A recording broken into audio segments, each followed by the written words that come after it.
Welcome to A Sound Constitution on 101.7 CHLY Radio. A health promotion show brought to you by VIU nursing students. Over the next hour, we will be demystifying health issues. Thanks for tuning in.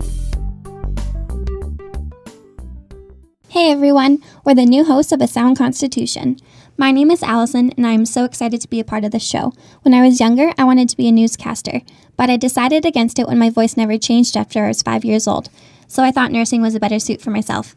But here I am, on the radio, with my little kid voice.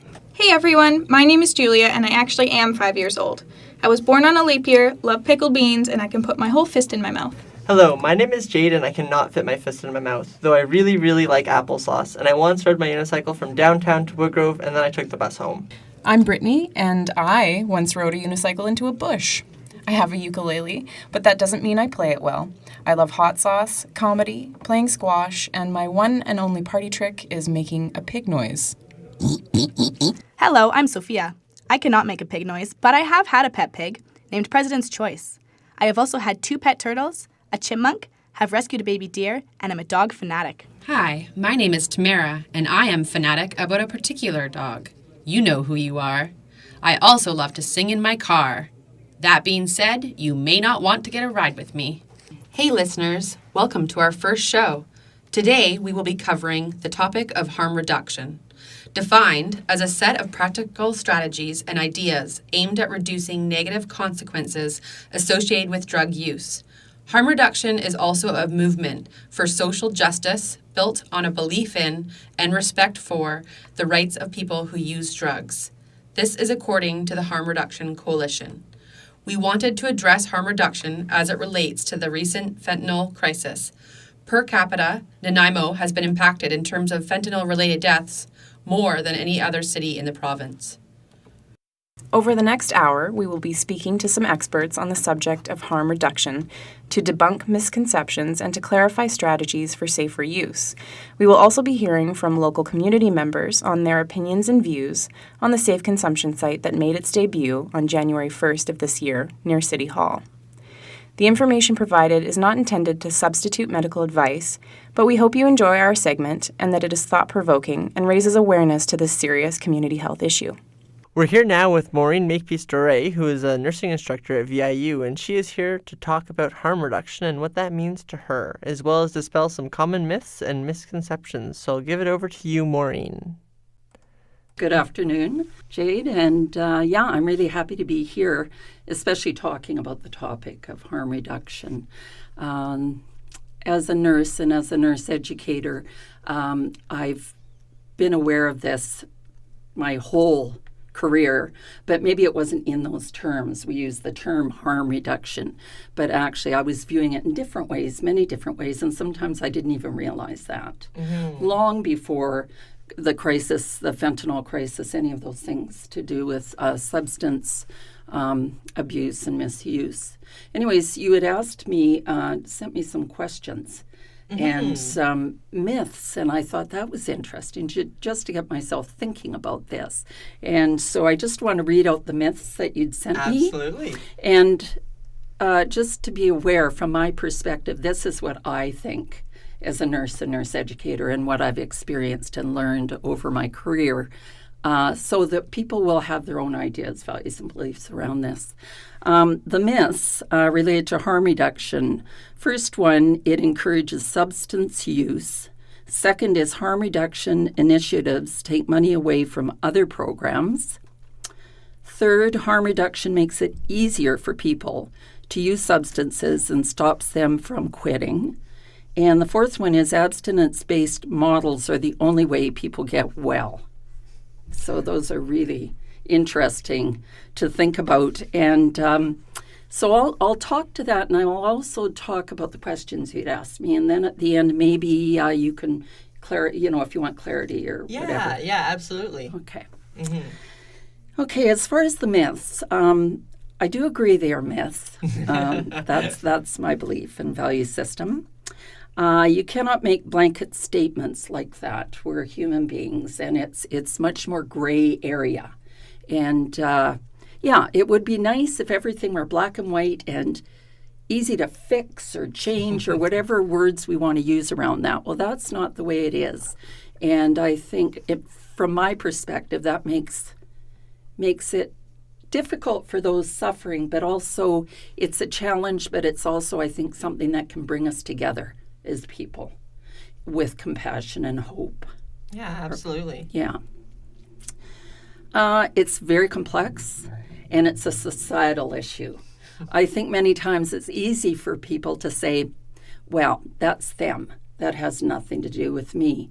But if you really view society as interrelated and everything we do can affect everything else, I think you really come to understand that it can be a very difficult, like I said, very difficult and complex to deal with and to learn about and to help people, but also it's about all of us. And whenever I start thinking of myself as better than, I just have to remember back to myself when I have gone through things in my life and people I've known and loved and patients and people in the world. And I think, no, we need to be humble and come from a place of humility because it could happen to any of us, any issues. In particular, we're talking from this perspective. My perspective is a healthcare issue. Mm-hmm, okay, mm-hmm. So... Yeah, it's really good to have that perspective looking at it. Yeah.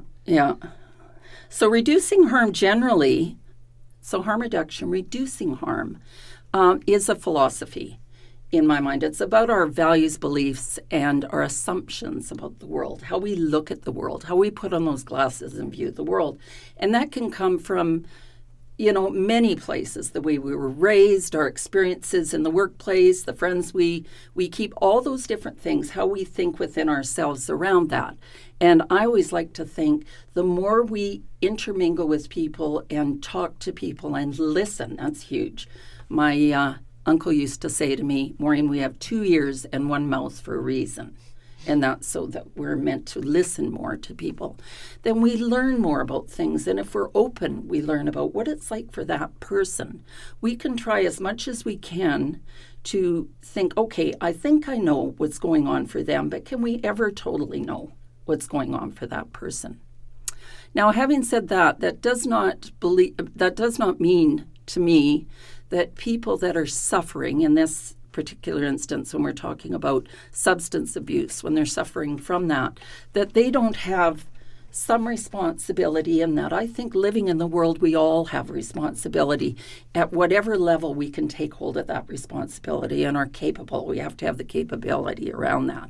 But also, I believe as human beings, we want choice, and sometimes choice is to do nothing. I think people want to belong. They want to feel loved, and they want to feel like they are doing something in the world, that they're productive in the world.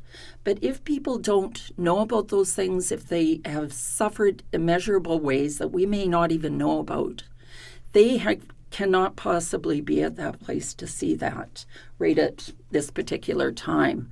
So in my mind, that is the role of society, to set up resources to help folks with that and to never give up. Mm-hmm. Because hope, that's such a huge thing. I work in mental health addictions area in healthcare, and I would say in my mind that's the most important thing, is helping people and supporting them in a sense of hope that you can move forward in life and that you can have a better life. I do not believe that people choose addiction.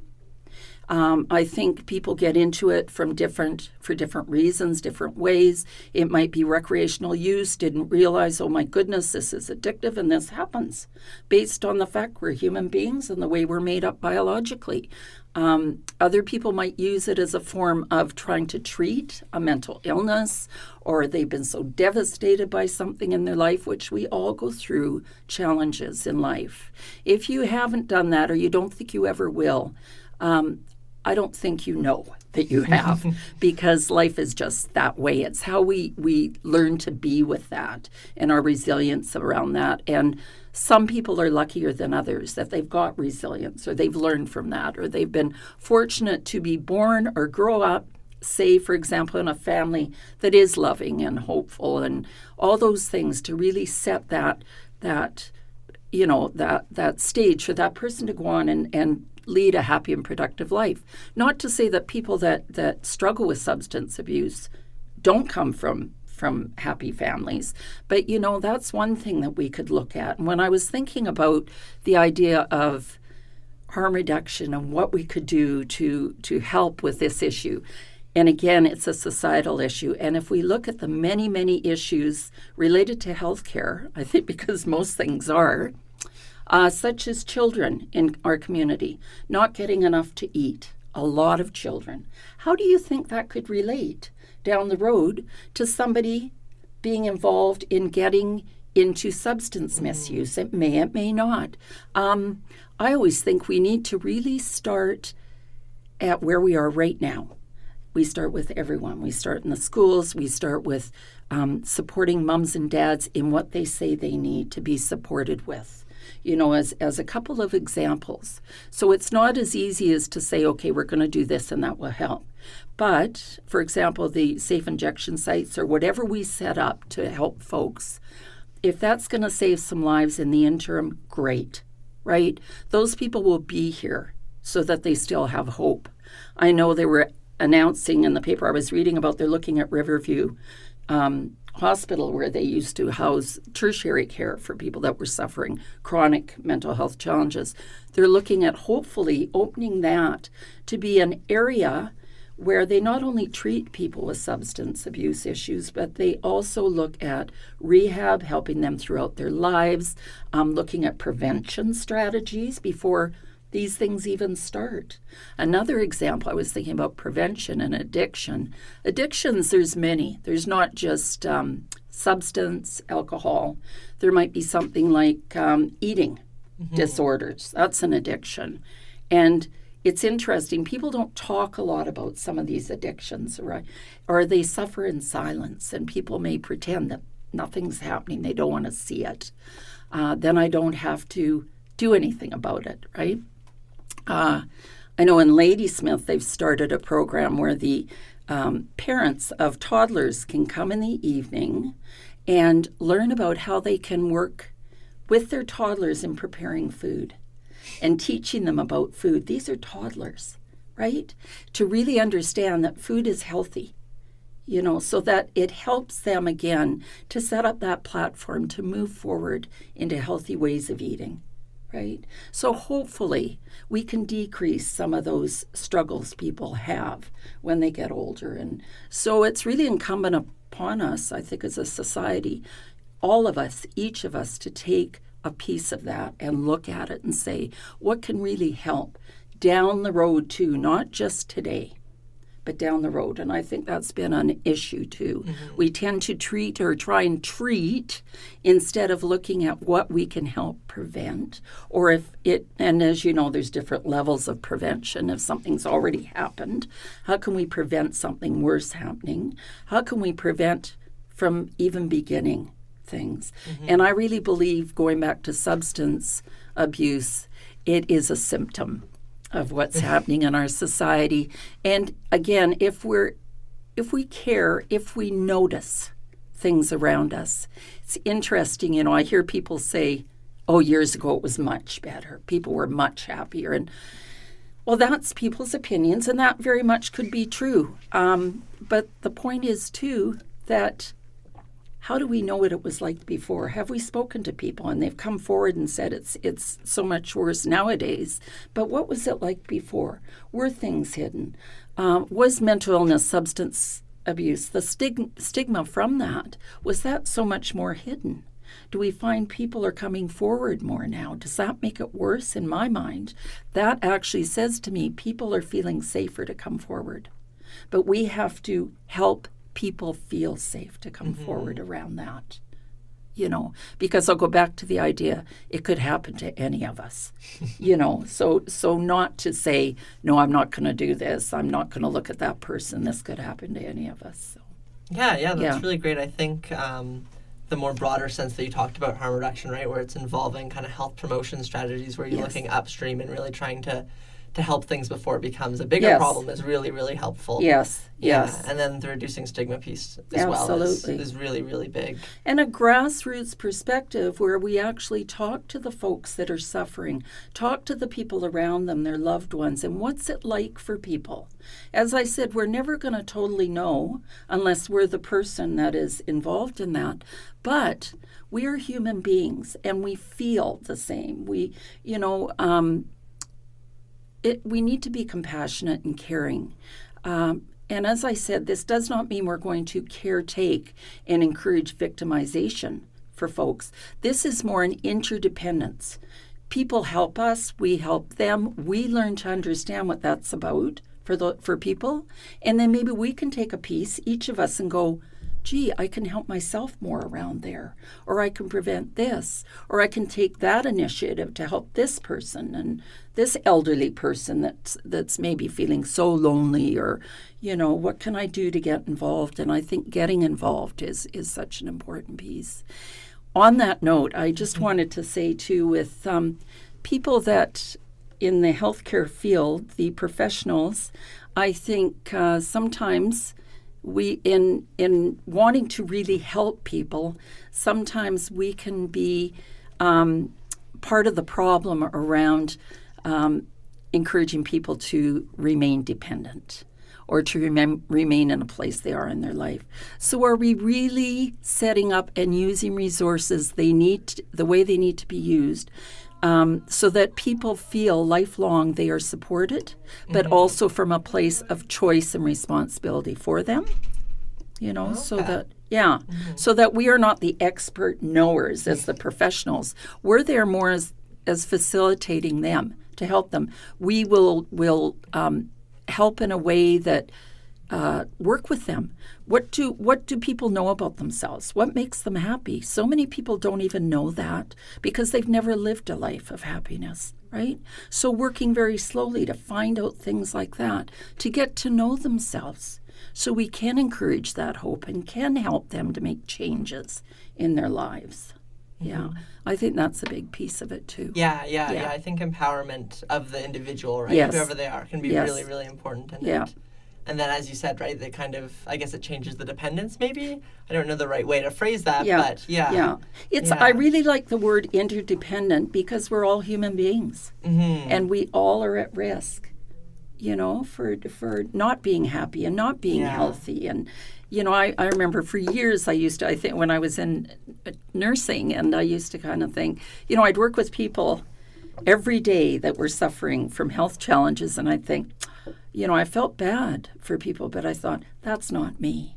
And it's funny, maybe it's my age, but now I'm thinking, yeah, Maureen, you're at risk. Absolutely you are. So let's look at this, and let's work with yourself. Care about yourself. That's so important.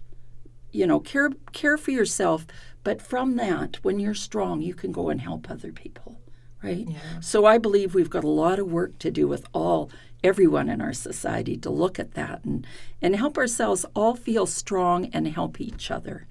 That's great, yeah. So kind of going off of that a little bit, do you think that harm reduction initiatives, for example, say the safe injection sites, right, that have come up, do you think that could serve as a bit of a point of contact for helping to, build trust and a relationship between care providers and, people who are maybe not in a great spot, so that they can help themselves, right? Yes. And they can.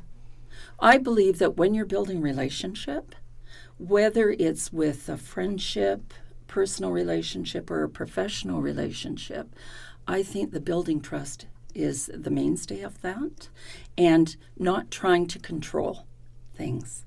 That's another thing. People may want that type of relationship, and encouraging folks to do as much as they can themselves as well. That doesn't mean we let people go and not do for. It means we help them in whatever way it makes their life better. So that can be many ways for many different people. So if you have folks coming to this safe injection site, and you have the opportunity to speak to them, and it's how we approach someone. I'm sure any of us, you think of times that somebody's come at you, and I'll say come at you, and you think, and you put this stance like you're, almost like a fear thing, or what do you want, or, whereas being open, it's how we are in our nonverbals and our verbals, just the way we live our lives, and it comes forward. I'll tell you, it really does. And I know that absolutely personally, but also working professionally, and in particular, working with folks that are suffering with mental health and addiction challenges. Many people have had so many issues in their lives and suffered so much and been let down too, that they learn very quickly not to trust. So even the relationship, setting things up, that can take time. And we cannot be people going, well, this has to happen now, right? Mm-hmm. We need to be able to work with folks, and it is going to take time and commitment. Yeah. From all sides. Yeah. Absolutely. Yeah, totally. So bringing it back a little bit, maybe more specific, do you think, so there's probably a lot of people out there who, and they've voiced their opinions, that they think that these harm reduction strategies, having safe injection sites where you're giving out clean needles and you're there in case somebody has an overdose, well, that's great, but isn't it, in some ways, could it be encouraging substance use, do you think? And, people are going to do what they're going to do. And it's just like, there's so many examples I can think of, but I think right now when you think of children and parents teaching children about being in society, if you come from a very controlling stance and that continues, and as the child is developing their identity and needing really in a healthy way to break away from the parent and develop their own ways of knowing, being, and doing, if they've been raised in such a way that everything's been told what they need to do, how are they going to be when they grow up? Well, what they're going to do in many ways is rebel. Mm-hmm. Usually you'll see that many times when they're teens, they will rebel, which doesn't do anyone any good, right?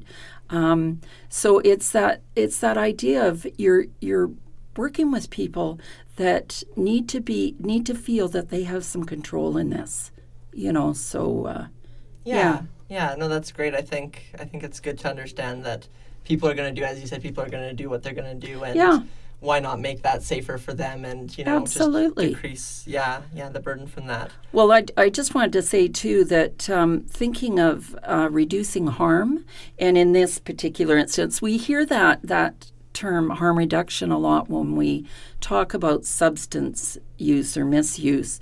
But I also think about, you can use it in many, many contexts. And one example I think about is around stigma in society. It's interesting when we're treating people that have had a heart attack, mm-hmm. for example, and maybe they've smoked all their lives and they give up the smoking and, trying to get back, and people are saying, good for you, you give up the smoking, but people are still, say they're still eating diets that are high fat or whatever, it puts them at harm for having more heart issues. Mm-hmm. It's very rare that you would hear a lot of people in society saying, well, that's not good.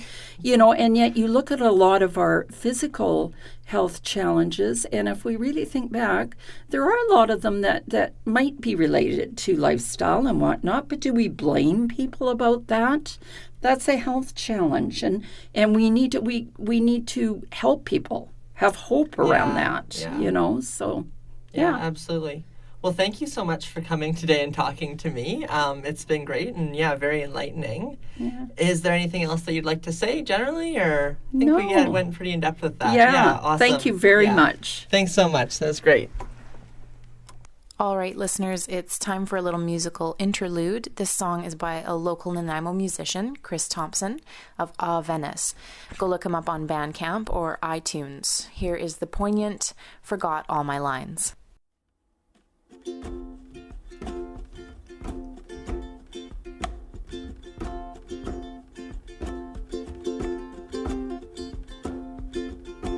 heroes that I met in that meeting that I mentioned, I was high the whole time. If I had to do it over, I wonder if I'd do it well.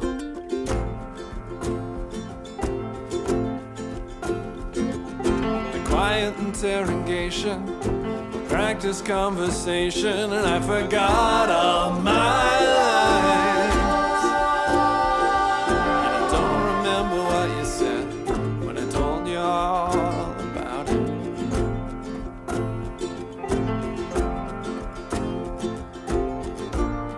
Be my eyes, be my memory, let me know when I come back down. Wait to see if I come home. Read my lips and then get back to me. Cast off my manipulation, call to see if it's alright if I come home. If I come home.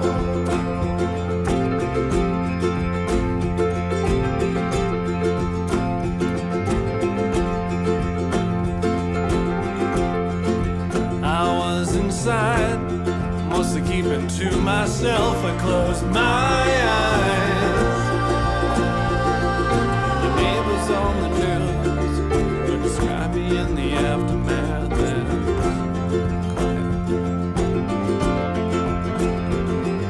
I opened up my eyes, looked down at my hands, and said, Christ, what have I done? Whose blood is this? Is this all mine? Jesus Christ. Anyway, I'm sorry.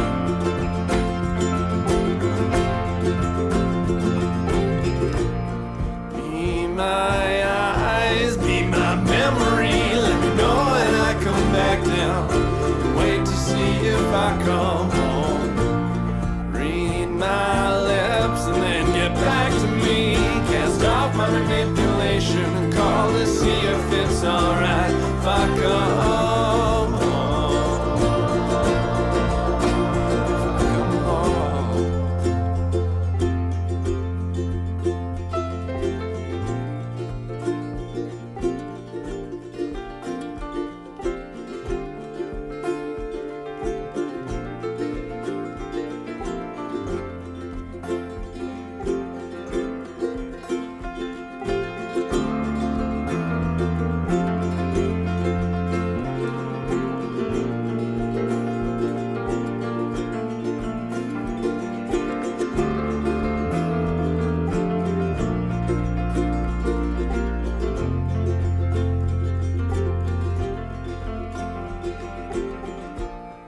Be my eyes, be my memory. Let me know when I come back down. Wait to see if I come home. Read my lips and then get back to me. Cast off my manipulation, call to see if it's alright if I come home. If I come home.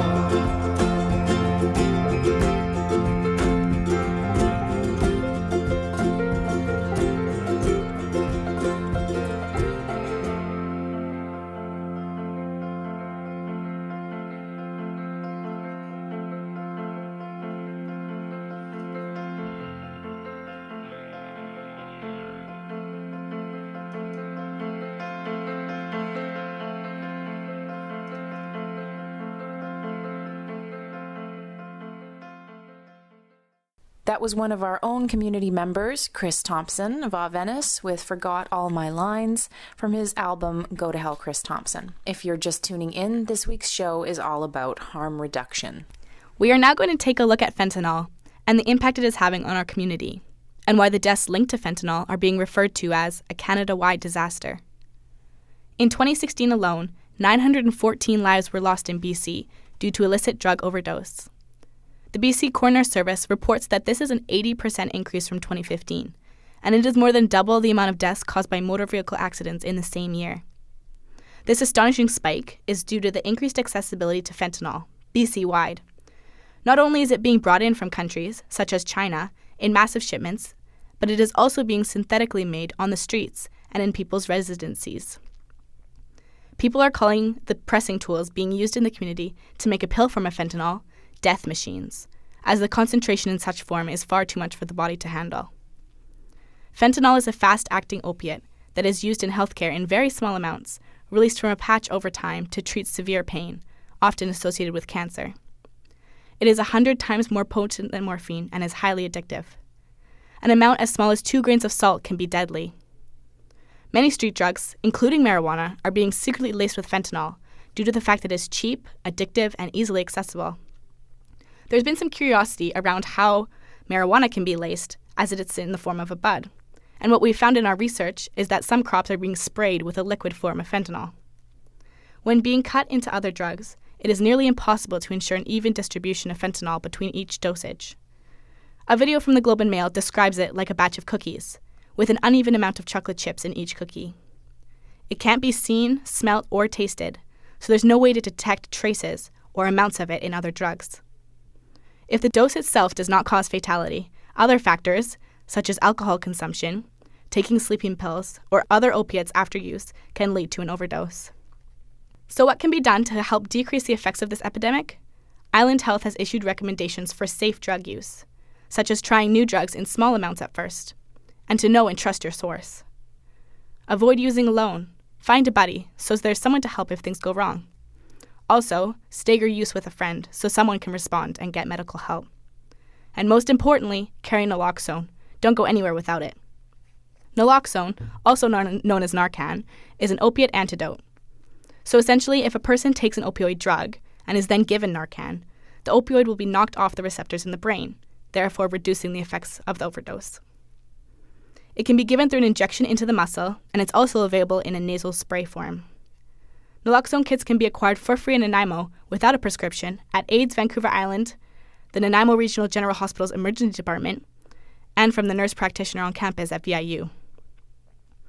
If you see someone overdose, firstly, call 911 right away and get the medical help that is needed. Give naloxone if you have it. However, even if naloxone does revive them right away, once the effects wear off, they will fall back into an overdose. So getting medical help fast is important. We hope this information has provided you with a better understanding of the prevalent health issue in our community and a sense of what individuals can do to help and to prevent and respond to an overdose. We recently spoke with City Councillor Gord Fuller, a third-generation Nanaimoite, about his personal experience with drugs, views on harm reduction in Nanaimo, the recent safe consumption site, and its impact on the community. Just a reminder that at the time of the interview, progress on the safe consumption site was at a different stage than it is now. Here is the interview. Hello, Gord. My name is Brittany, and I'm sitting here with Tamara. Hello. Thank you for sitting down with us to speak about the safe consumption site and fentanyl crisis in Nanaimo.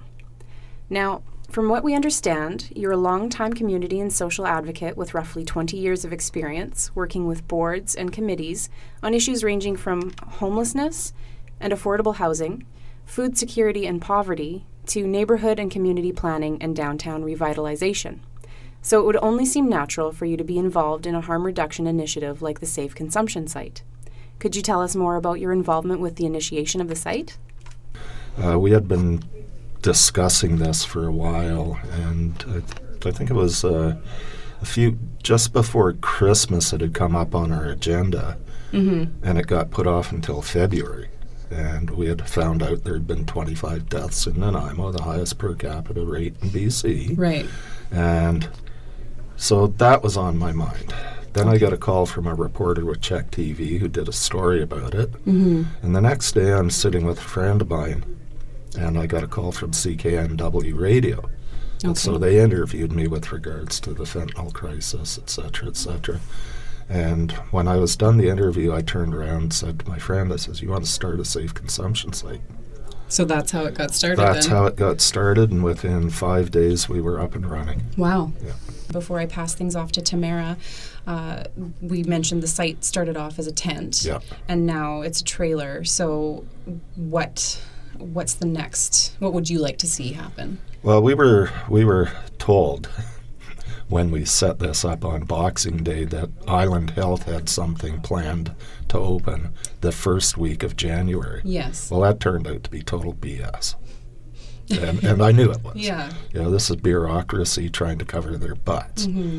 But throughout the process, we have worked with Island Health, and they are actually looking at a location on Wesley Street, which is you can see the location from where we are, right, where they hope to have this, and they hope to have it up and running within a couple of weeks.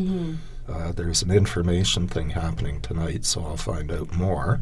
Oh, fabulous. Okay. It's going to be interesting, the logistics, because the building they're looking at doing it in, most of the people that come and utilize our site are banned from. Oh, wow. Yeah. Okay.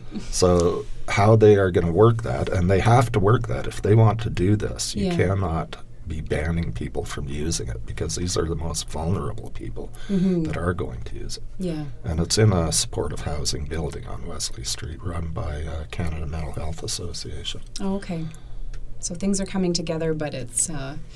been a bit of a process. Yeah, well, Island Health had wanted to have it over in one of their buildings about 5 or 6 blocks away, Right. but it's not even close to where people would go, and they're not going to go out of their way to use. Yeah, that's part of the So- vulnerable population, the accessibility. Exactly. Okay. Okay, so according to the Canadian Drug Policy Coalition, supervised consumption services have proven to be cost-effective, life-saving, and create a safer environment for people who use drugs and the broader public. As this is a health promotion show, could you elaborate on how a site like the one in Nanaimo create a safer environment for the community?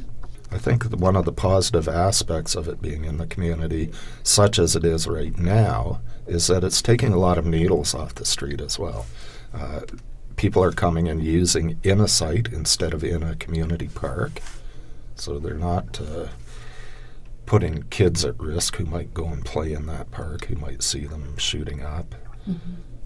All in all, I think it's better health for the community, but the primary concern is the health of the individuals. Sounds good. Is there anything else that we haven't talked about that you feel should be addressed or you'd like to communicate with Nanaimo? Well, by and large, the feedback that we've got has been hugely positive from the community. But we also get negative feedback. And one of the common comments is that we're enabling. By allowing these people to come in and shoot up, we're enabling them. And my answer to that is, of course we are. What we're enabling them to do is potentially make a better choice in the future, because they can't do that if they're dead. Exactly. Reducing harm, right? Lastly, your online profile mentions that you believe every citizen is capable of contributing to making the city of Nanaimo a better place. As nursing students, we are taught to look not only at gaps within healthcare or areas for improvement, but to look at strengths. This is something called capacity building. With that in mind, and what you said about the potential for every citizen to make Nanaimo better, what strengths do you see in this vulnerable population that is so often stigmatized? Well, one of the strengths I see is in myself. Every time I look in the mirror, I see it. Up until I was about 35 years old, I was using and abusing anything I could get a hold of. I last stuck a needle in my arm in 1993. Hugely fortunate not to get HIV or Hep C. And then from there, I met my wife, my stepson, and I went, there's got to be something more. I've never been stupid or dumb or, and so I decided I would go to VIU. I got a degree in child and youth care. The degree helped, but it wasn't primary in how I got to where I am today. How I got to where I am today is because of my past and my willingness to speak out and do things like safe injection sites in City Hall parking lots. And I'm now on City Council. I coordinate programs for youth. So I'm a perfect example of where people can go. I could easily have died, and I likely would be dead now had I not had certain things in my life happen at certain times. So everybody has that potential. No one grows up thinking they want to be a drug addict. And if you've ever sat and watched someone shoot up, and some of the stuff that they're using and what they're going through just to get high, to me it looks awful painful. And I would, fortunately, when I was using drugs, they weren't as bad as they are now. Your risk of death wasn't to the extent that it is now. And we have to stop that. It's a crisis. It is definitely a crisis, and fentanyl is just the beginning of it. Carfentanyl's coming on board, and there will be other things. Well, thank you, Gord. It has been a pleasure having you on the show. Oh, thank you. And, hopefully people will listen to this. And if they did have opinions against such things, those opinions can change. Mine did. After the interview, Gord got in touch with us and wanted to share one last piece of information. He said, "Don't assume that everyone who uses and uses continuously has an addiction. Addiction is just one reason, not the only one. Trauma or life circumstance can precipitate drug use." Gord stated that he was never an addict, and for him, drug use was a form of escapism. When he stopped, he did not do detox or treatment. He came to terms with why. Hey you! Who, me? Yeah, you! We want to hear what you have to say because Your opinion matters. Welcome to Your Opinion Matters, the segment where we ask you your thoughts on different subjects. This week we asked 18 people what their opinions were on harm reduction. Here's what you had to say. Do you know what harm reduction is? Yes, Are you aware that there's a safe injection site downtown Nanaimo? I am. And what are your thoughts on that? I love it. I think it's great. I realize that it's not an official site at this point, but nothing important happens without social action, and I think that's a good thing. And if they save one person's life, then it's all worth it. Do you know what harm reduction is? Yeah, I have a bit of an idea as what it is. Okay. And are you aware that there's a safe injection site downtown Nanaimo? Yeah. And what are your thoughts on that? I think it's a really good idea. With the high amount of overdoses lately, it's a really good idea that they've got a place that they can go and be safe and watch to make sure that they don't overdose. Especially there's 3 overdoses in a night or something like that recently, and they managed to get each person. So that was really good. Do you know what harm reduction is? Well, now that you told me, yes. And did you know that downtown Nanaimo there's a safe injection site? I did. And what are your thoughts on that? I'm of the opinion that at the end of the day, people will be using these substances for better or for worse. And while I obviously don't think it's a proper thing for people to do, I feel like the idea of these safe injection sites is to promote wellness and for people to get over the addiction in the first place. But we also have to understand that people will do it anyways. So we need to ensure that people are safe and that we help them as much as we can. And that's what these things are all about. Do you know what harm reduction is?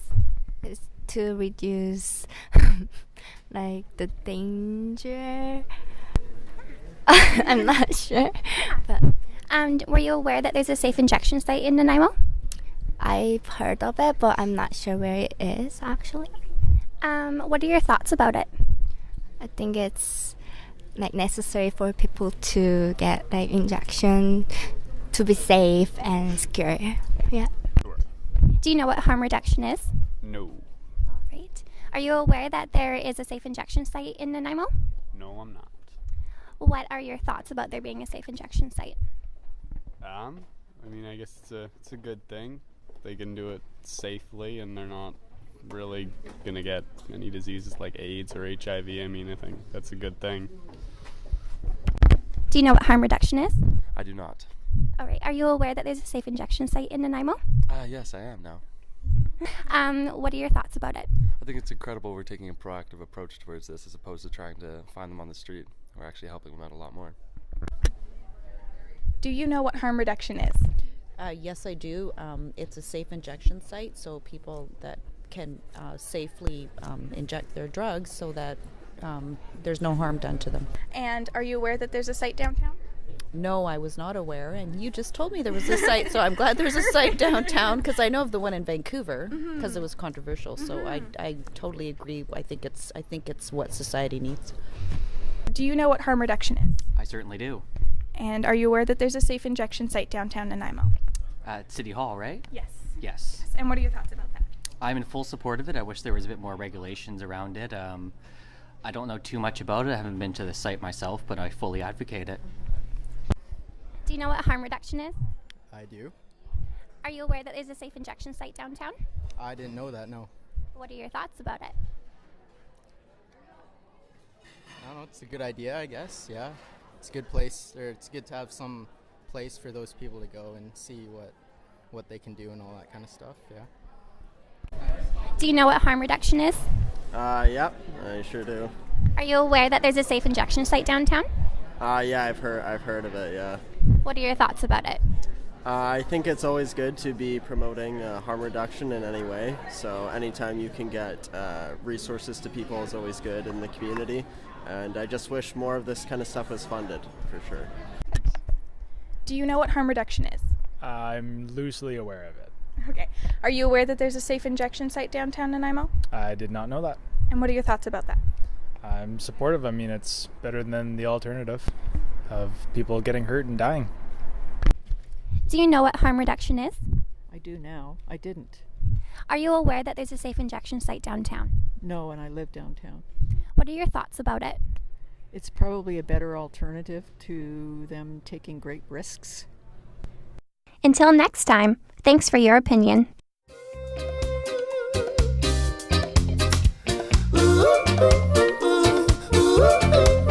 And now for some good news. This is the inaugural Good News segment. We wanted to leave things on a happy note by showcasing a local VIU student making a positive impact on our community. We sat down with Jeremy Calicum and talked about a recent local initiative for harm reduction. Here is our interview. Hello, Jeremy. It's a pleasure to have you on the show. My name is Tamara, and this is Brittany. Hello. Thank you for taking the time to chat with us today about the Nanaimo Safe Consumption Site, as well as the fundraising initiative you began. Well, thank you for having me. I'm very excited to be here. Great. Can you tell me a little bit about yourself and how you got involved in the Nanaimo on-site safe consumption? Great. Well, I'm a third-year Bachelor of Science student here, majoring in biology, minoring in chemistry. I've had a family history of addiction, and harm reduction was something that I independently became very passionate about and wanted to find a way to get involved. And just kind of doing my research, I found out that we are right on the cusp of kind of having something come over in town, and I got in contact with Mr. Gord Fuller, and he brought me into the project and said that I could help out and be a kind of find my way to really make a difference. And just through that and kind of taking initiative myself and as well as with all the other community members who got involved, we managed to toss the site together. Awesome. So you talked a little bit about your background as a student and your family history, I guess. So is there anything else that enabled you to be such an integral part of the Safe Consumption Site, or was it just your interest and passion? Well, it was my interest and passion and having a background in coordinating and managing people. It was something that I was really a strong leader in with the group that got involved, and it was something that I was most fitted to do among all the volunteers. Okay, that's great. Could you talk a little bit about some barriers to starting the site?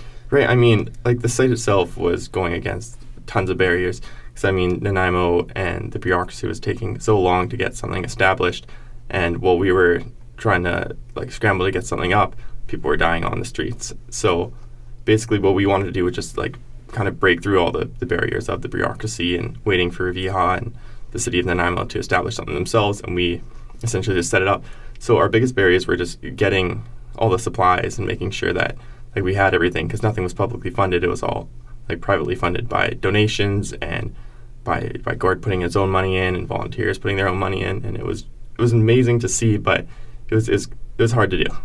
I bet. But some of the biggest barriers were kind of deciding where we want the site and exactly how to have it set up. I mean, we contemplated a few places, but in the end, it seemed like City Hall was the best place, kind of logistically, because it is one of the hotspots in towns for drug use, and it was also a place that we could make a political statement to the city saying that we need this, we need it now, and if it's not going to be somewhere else in town, it's going to be right in your backyard. How are you sourcing the volunteers, and do they require medical training to be involved? Right. So originally, when we were first setting it up, we were very limited on volunteers, and we were kind of taking whoever we could to be there, as well as with our medical volunteers that we already had, myself being a first aid attendant for the last 3 years. We had nurses involved, we had social workers involved, and those were kind of the core volunteers. And then as time went on, more and more nurses were stepping up, as well as more medical professionals and social workers. And now as we've kind of coming around to like more or less the middle or the end of the project, that we have lots of social workers and lots of nurses, and that's like mainly our core of volunteers now. Oh, wow, excellent. Is there any misconceptions about this site that you'd like to speak to? There are a few misconceptions. People are kind of thinking that we're enabling people or maybe even providing them drugs at the site, which is completely not true. What we're doing is providing sterile supplies, so if they are going to use, that they come and do it somewhere where they can be supervised, they can have clean supplies that helps reduce the spread of HIV/AIDS or hepatitis C, and we're just there to supervise them. We don't help them inject, we don't help them use drugs, we don't encourage them to use. We just say, if you're going to use, come use here. Be somewhere where if you do overdose, there's someone to respond. And it's interesting because there's been absolutely 0 overdoses at safe consumption sites or safe injection sites in BC, while there have been 914 deaths in BC. Wow, huge number. All right, I'm going to hand it over to Brittany here.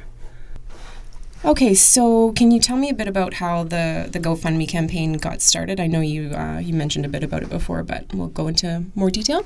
Great. The GoFundMe page got started because everything was being funded by the volunteers and by like small donations and a few big donations. So like as we were continuing to do the project, which is coming along to looking like it'd be a month or longer, we realized that we need more resources that we can provide just from the volunteers. Right. So starting a GoFundMe page was a great way to get the public involved, because I knew there was lots of support from people coming down and stopping by and thanking us and giving us cash donations, but kind of knowing that there were more people who wanted to help, but they just didn't know how. It was a great way to get everyone involved and really help take some of the financial stress off of the volunteers. Right, hard to sustain that. Very hard. So were there other barriers to initiating the GoFundMe campaign? There were, well, not starting the GoFundMe campaign, there weren't very many barriers. It's a pretty simple process to get started, but getting the word out was a little bit difficult. I mean, we got it out through social media, which was our main way of getting it out, but other than that, there wasn't very much kind of like efforts to get the word out for donations. Right. But we did do pretty well, and I mean, I'm happy with the support that we did get. That's awesome.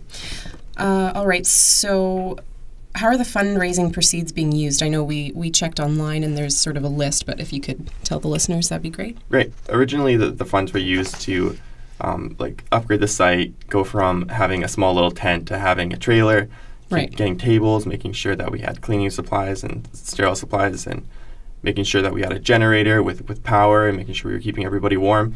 But now as we're coming towards the end, the money's going towards continue to make sure we have fuel for the generator, making sure that we have cleaning supplies that we still have, right, making sure that we have food, making sure that we have water, just in case anybody does overdose or when people come in, they feel comfortable. Mm-hmm. So it costs about $100 per day to keep running. And oh, okay. Yeah, that's a great piece of information. Can you elaborate on Island Health's involvement? Because there was some, I mean, you guys were sort of that in-between and you got things going, but yeah. Right. I mean, as we started, Island Health kind of turned more or less a blind eye and wasn't too involved, but as we got moving along and they saw kind of how the public supported us and got things worked out with the city, they became a little bit more involved in helping us out and kind of giving us supplies to make sure that everybody was safe. And after they kind of declared us not to be a public health safety risk, then it was like all good from there. And they've been working alongside us and helping us out. Like they haven't officially like endorsed us or giving us like supply. Well, sorry, they have given us supplies, but right. They haven't sanctioned us. Okay, right? yeah. Like they have with some of them in Vancouver or Victoria, but they have been supportive. Oh, well, that's great to hear. So what kind of comments are you getting from the public about the campaign? Right. So the thing is, in person, the comments are overwhelmingly positive. People are coming in, giving us donations of food, water, jackets, blankets, like all types of good stuff. They're coming in, they're crying, they're expressing how they've been affected by addictions and overdoses, and it makes you feel so good inside about what you're doing. Right. But on the other hand, there is an online aspect where people can be a little bit nasty. Like people have some really radical views on what to do about addiction problems, and like seeing that stuff online is very disheartening, and it's you're reading it and you're thinking about what you're doing, and makes you think about if you're doing it right. But then the strongest kind of like comments that I have are always in person. There's always going to be bad comments online, I mean, no matter what you do, you can look at any campaign or any kind of initiative, and there's always going to be the naysayers and the extremists, but the in-persons are the one that really count for me. Yeah. And seeing the mom who's lost a son to an overdose, like, come in crying and thanking you, that's what really keeps us going. That's that's pretty powerful stuff. Lastly, we want to know about the most positive aspect of this experience. What's it been like for you or those accessing the site, or just Nanaimo in general? Right. So first off, for me, the most positive aspect has been getting to know the culture on the streets and the culture around drugs in Nanaimo, and seeing who it affects and what our society is doing to help these people.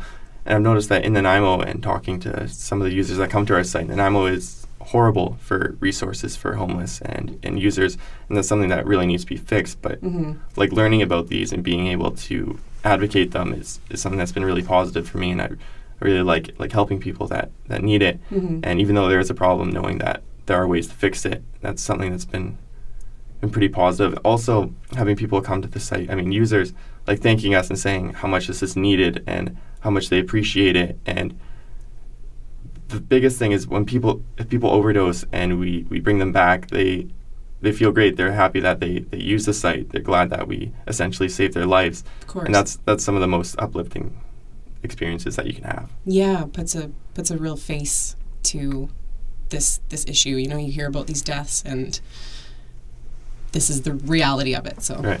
Great.